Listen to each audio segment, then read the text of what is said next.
it is astonishing how much our brain tries to keep us safe, right?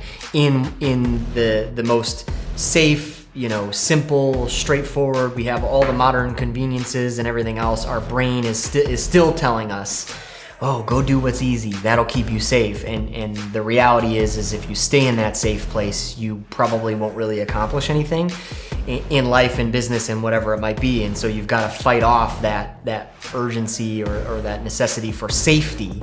You've got to take risks, you've got to challenge yourself, and you've got to do hard work, unfortunately, to get where you want to be.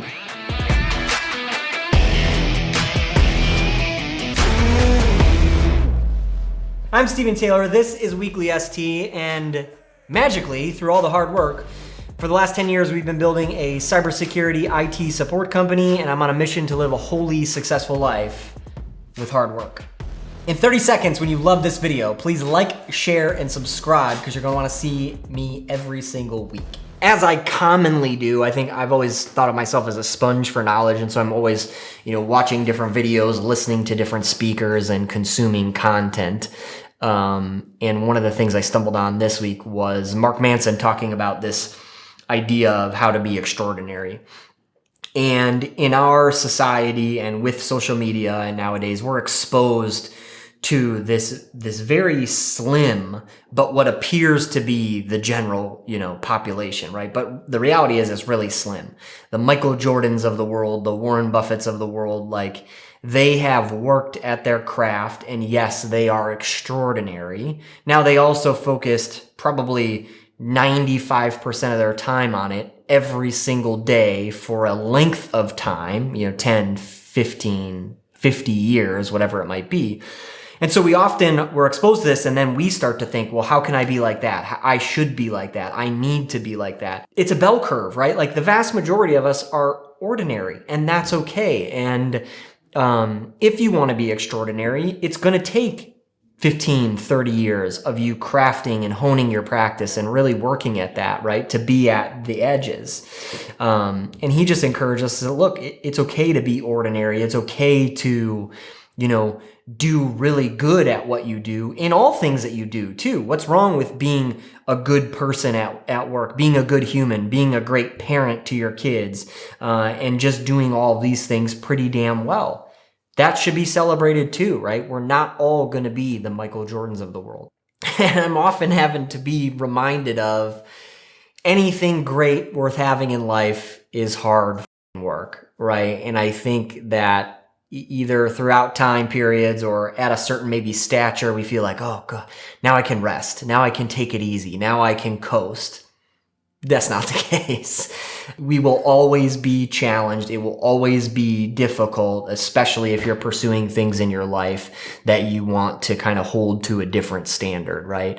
And that's true of anything in life, whether that's your career or your business, whether that's your relationship with your kids or your family or whatever it might be, or your hobbies, right? If you want to be pretty damn good at mountain biking, you're going to have to practice, and it's going to be difficult, and you're going to crash and burn, and you've got to be willing to get back up and do it again. And so, this notion that we have to be extraordinary, and to do that would have to take 100% focus and extreme hard work and dedication for 10, 15, 30 years. But then to the reality that if we want anything good in life, it's still going to take hard work, and you're still going to have to pursue it. And we don't wake up and go to the gym one day and all of a sudden can bench press 1,000 pounds. We have to go to the gym starting out at 50 pounds and go again tomorrow and try 51 and go again the next day and do 52. And it's this incremental change, the 1% every single day over time. Then you'll be able to look back and go, 5, 10 years ago, okay, wow, I've really come far. But I think our culture and our society is always thinking that tomorrow, I should be infinitely better than I was yesterday. That's not the case. You should be incrementally better than you were yesterday. And just that consistent progress over time is what then leads you to be, the Michael Jordan, Warren Buffett style.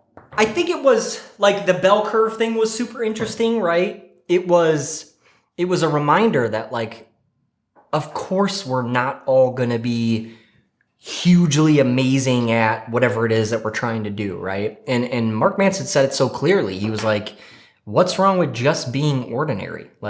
Shouldn't we just strive for that? Like, be a good human, give back, take care of your family, do good in your work. And it was kind of a reminder, but unfortunately, right, our society chases and our social media faces us with, you're going to jump out of a plane and, land on a snowmobile that then flies down the mountain and jumps 4,000 feet, across a ravine, and you're going to do it with one hand, and certainly there are people who have done that or can do that, but they are, the extremes, right? And they are extraordinary at their craft. But for the vast majority of us, shouldn't we just strive to do very well in all tenets of our life and be good humans in that? And it just takes that incremental work all the time.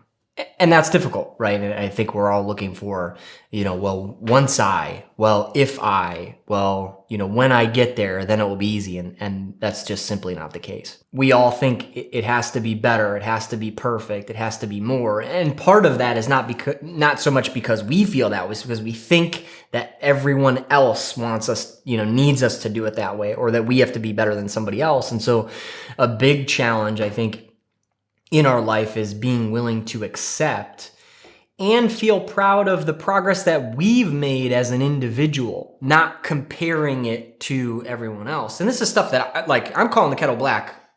Absolutely, right? I struggle with this stuff every single day because you're always going to find somebody who did it faster, somebody who did it better, somebody who made it bigger than you have so far, right? And the important thing to do is to take it back down to yourself.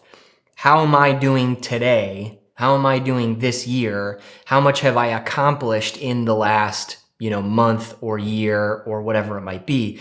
And always be looking internally to say, am I doing better than I was before? That should be the measure, right? That should be the bar that we set ourselves for. And yeah, we'll have goals and vision and we can put that up there, right? But trying to keep that to ourselves instead of the everyday comparison of myself to everyone else in the world. It's too much and it's always going to make you feel less. So it's super important to, refrain from that and try and ignore as best you can, right? And just look at what you're doing in your own life. Are you meeting your goals? Are you constantly improving? That's what's most important. We have this vision and goal setting, right? And I've always laughed about it a little bit. My engineering analytical mindset's like, okay, I can run the backwards math and I could probably do this. But the reality is I should probably set the bar a little bit higher, a lot bit higher. And the reason for that is the higher you set the bar, the more likely you are to achieve most of it. And yeah, you're not going to hit it, but guess what? You accomplished a hell of a lot more doing that than you would if you set the bar lower and you maybe hit it, right? And then it becomes, like I said, the backwards math of, all right, if this is my goal for the year, how can I break that down into 12 weeks? I think you do quarterly, the 12-week run, because then you're constantly at it, right? If we give ourselves a year of runway, we're going to wait till December and then we're not going to hit our goals, right? So doing things in 12-week sprints. And then I think it's the question of what is the one or two actions that I'm going to take every single day to then get there, right? If it's fitness and health and weight loss, then it's I need to go to the gym 4 days a week. I commit to eating 4 healthy meals a week, whatever it might be. If it's in business, I'm going to make my sales phone calls. I'm going to make 10, sales follow-ups or phone calls every single week, whatever it might be. And you break it down into the manageable, easy, incremental change, that 1% every single day to kind of get there.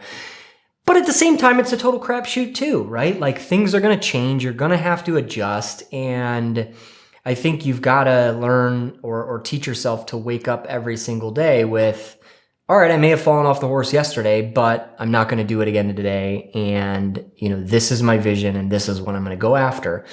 Again, all the way, and that's the thing. There's so many different steps to be taken here, right?